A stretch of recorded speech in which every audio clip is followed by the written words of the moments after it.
Miss Lorraine. I hope you've had a great weekend. What have we been up to? It's been pretty terrible weather this weekend actually. We've had 14 degrees yesterday, Friday, today Sunday, and I'm expected for about a week or so, which is such a shame. We had some beautiful days last week of about 22 to 24, which has made me really want spring to come. I'm actually a lover of the cold weather, and so is Kenneth. We went to New Zealand last year in the middle of winter, which is really cold, and we just both really love the cold weather, but I'm pretty well at a stage now where I'm quite happy for spring to hit. I was at the park the other night.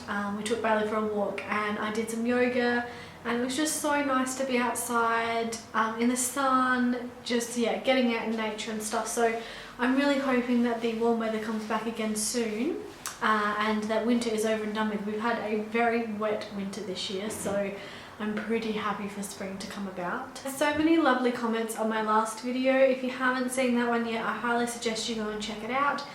It was about how to use PDF patterns, so how to print them, how to piece them, and how to trace pattern pieces from them.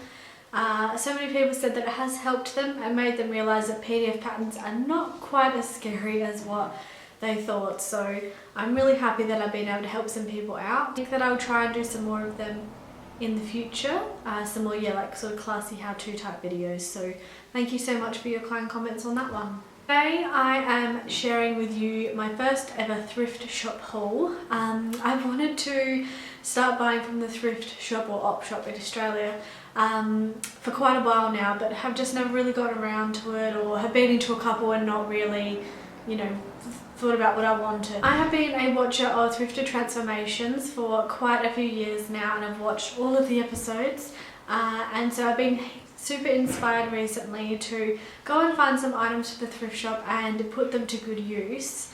April does some really amazing transformations, so if you haven't seen them, I'll pop a link to her channel down below. She is studying fashion, so just be aware that she does have a very good knowledge of dressmaking and fitting and that sort of thing, so she does make it seem quite easy. But her channel is really just there to give you inspiration to go out and find your own thrifted items and transform them. So that's exactly what I did this morning.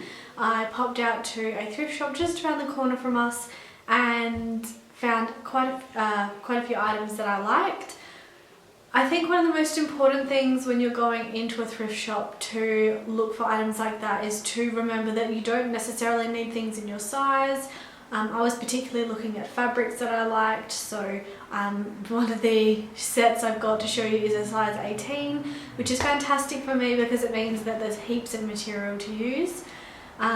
So yeah, don't be put off by things that aren't in your size, and just try and imagine them in a different light. So what I'll show you today will hopefully help you do that. But like I said, if you haven't checked out April's videos, please go and do so, because they are very inspiring and she really makes you think about the choices that you make when you're at a thrift store and how to get the most out of your item. Today I am wearing a handmade item, but it wasn't actually made by me. It's this gorgeous woolen poncho made by the gorgeous Lee from Snakewood Designs.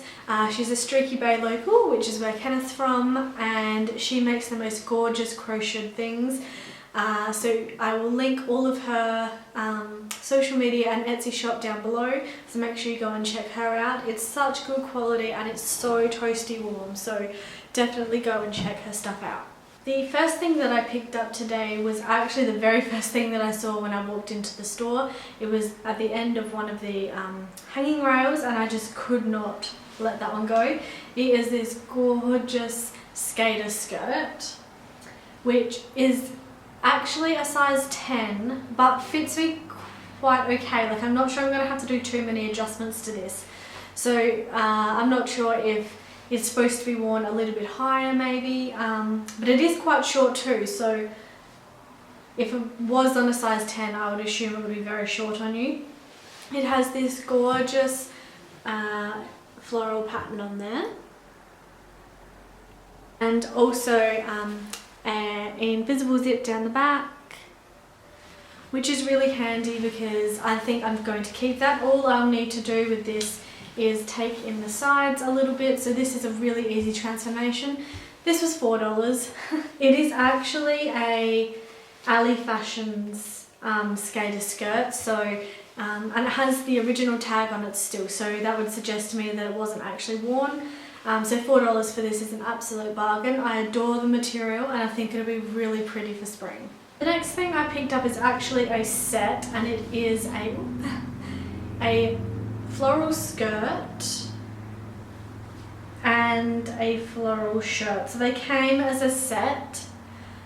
I was instantly attracted to the fabric and I already know what I want to do with this. It's this gorgeous black with like a cream floral flower on there. Let's see if that will focus for you. So really pretty, and it also has, I'll just get it around the front to show you, it has pleating at the front, which I think is really cute. So I'm going to do something similar with it. So Lisa from Sew Over It made recently a skirt and crop top set, which out of a floral fabric, which was absolutely gorgeous, and I love that she could wear it together as a set, or she could wear them as separates, which gives them a lot of use. So I'm planning on doing a very similar thing. I'm going to make a pleated skirt out of this material, and then try and make a crop top out of the shirt. So because it's an 18, it is quite massive, so I have a lot of fabric to work with here. It has the lining in there for the skirt already, which is fantastic, and I'll probably just have to find something to line the shirt with. But I think it will be fairly simple to do. It has a zip in there as well, which is great because I can just reuse that, and it has elastic in the waist, so I can reuse that as well. So the skirt that Lisa made, I'll link down to the video that she's wearing it in. It's pleated at the front and gathered at the back. She is planning on releasing the skirt as a separate pattern, but it's really cute and I loved the idea of it. I thought it would be perfect for spring.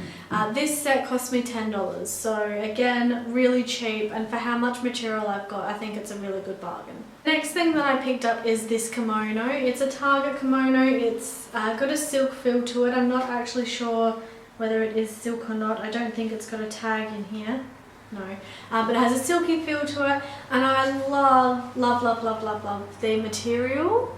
It's a gorgeous paisley navy and white print, and I think it would make a really nice top. This is, not sure of the size, but it has quite a lot of material, as you can see, and it also has a tie. So I think that it would look really nice in a blouse. I thought it would actually look nice in a pussy bow blouse, but I don't think I'm going to have enough fabric for that. But I won't know until I pull it all apart. So this one was $5, so again, a really good price, and I absolutely adore this fabric, so I'm really excited to try and make something out of this one. The next thing that I purchased is a little bit random, but it is this gorgeous pink tablecloth. Now I know you're going to think, what the hell is she going to do with a tablecloth? But I think it would look really nice in a pencil skirt, so I am hoping that I will be able to make one out of this material. This is quite massive again. I just really loved the colour and thought it would look absolutely gorgeous as a pencil skirt for work, so I'm hoping that I'll be able to make one out of this. It has got a little bit of stretch in it, but not a heap, so I'll see whether I'll be able to get a skirt out of that one. But for $5 for that amount of fabric, I thought that was a really good price, and I just was instantly attracted to the colour, so hopefully I'll be able to make a skirt out of this one for spring. The final thing that I purchased was actually a book. They didn't actually have that much in the way of bric-a-brac, sorry, but they did have quite a few craft books, and there are a couple that I was umming and ahhing over, but this is the one that I purchased. It is called The Coates Book of Soft Furnishings. So it's all about cushion covers and chair covers and curtains and tablecloths, so a few other things that I'd really love to make, and it has great step-by-step pictures as well inside. And this one only cost me $2, so I was pretty happy, a little bit old school as you can see in the photos. but it does have some really good techniques and tips in there, so I was really happy to pick that one up.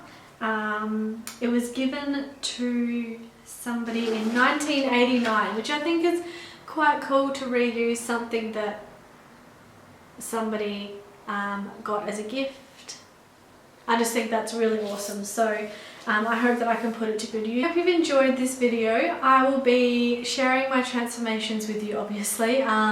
They will either appear in my makes videos or a separate video. I'm not sure how I'm going to work it yet, but I will have photos up on the blog as well of the transformation and how I did it. So if you want to see me transforming them, sorry, please let me know if that's something you'd be interested in, or otherwise I will, like I said, share them to you in a video or pop them up on the blog. So you check back next week for my August makes. I have finished 2 of them already this month, which is pretty good. I'm about to start sewing the 3rd one, so I should have that done by next week. I haven't even started on my Tessuti Fabrics competition make. I'm just haven't had the time to just sit down and look at it, so I'm hoping I might have time to do that tomorrow, but I'm a little bit scared to cut into the fabric actually, so yeah, hopefully I can get that one started soon. But yes, I'll have 3 makes for you next week definitely, so make sure you check back on Sunday for a new video. I hope you've enjoyed watching this one, and I'll see you in my next one. Bye!